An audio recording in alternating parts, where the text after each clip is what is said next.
ఎప్పుడు ఏ కండువా మారుస్తారో తెలియని ఫిరాయింపుల ఈ కలలో కడదాకా కమ్యూనిస్టుగా బతికిన ఆదర్శ నేత. ఢిల్లీలో వెలిగిన అసలైన హైదరాబాదీ బిడ్డ ఏచూరి గారు. హైదరాబాదీ బిడ్డ అని ఎందుకంటున్నా అంటే మాకు కూడా పూర్వాశ్రమంలో కొంత కనెక్షన్ ఉంది.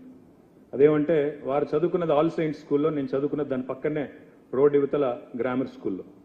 అదేవిధంగా వారి తర్వాత నిజాం కాలేజీలో గ్రాడ్యుయేషన్ చేశారు. నేను కూడా కొద్ది కాలం తర్వాత నేను కూడా అక్కడే చేస్తున్నాను. కాబట్టి అందుకే హైదరాబాద్ బిడ్డ అనే మాట వాడతాం. ఓట్ల రాజకీయం వేరు, ప్రజల రాజకీయం వేరు. మేము ఓట్ల రాజకీయంలో వెనుకబడ్డా ప్రజల కోసం జరిగే పోరాటంలో మాత్రం ముందున్నాం, ప్రజల మనసులో ఉన్నామని ఆయన ఒకసారి చెప్పిన మాట నాకు బాగా గుర్తున్న మాట. నాయకులుగా పాలకులుగా ఉండి పోరాటాలంటే తెలియని వారు ఎందరో ఉండొచ్చు. ప్రజలంటే కేవలం ఓటు బ్యాంకులుగా మాత్రమే చూసేవారు ఇంకెందరో ఉన్నారు. కానీ ఉన్నత చదువులు చదువుకున్న ఒక కుటుంబంలో, స్వయాన మేనమామగా ఒక ఐఏఎస్ ఆఫీసర్గా ఉన్న ఒక కుటుంబంలో పుట్టి అణగారిన వర్గాల కోసం ప్రశ్నించే గొంతుకగా ఎదిగిన వ్యక్తిత్వం చాలా గొప్ప విషయం అని చెప్పక తప్పదు. పోరాటాల నుండి వచ్చిన నాయకత్వానికి ప్రజల కష్టం, సుఖం, దుఃఖం తెలుస్తుందంటారు.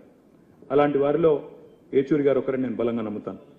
తిట్లు, బూతులు, రోత మాటలు రాజకీయంగా చలామణి అవుతున్న ఈ రోజుల్లో ఏచూరి గారి హుందాతనం ఒక అద్భుత పాఠం భవిష్యత్ రాజకీయ నాయకులకనే మాట కూడా చెప్పక తప్పదు.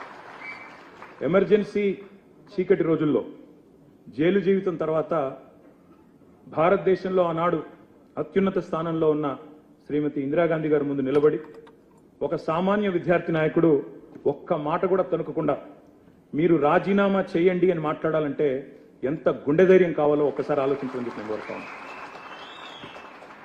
రాజ్యాంగాన్ని రాజకీయాల కోసం అపహాస్యం చేస్తున్న ఈ రోజుల్లో నిజంగా రాజ్యాంగాన్ని బలంగా నమ్మిన, త్రికరణ శుద్ధితో నమ్మిన వ్యక్తి సీతారాం ఏచూరి గారు.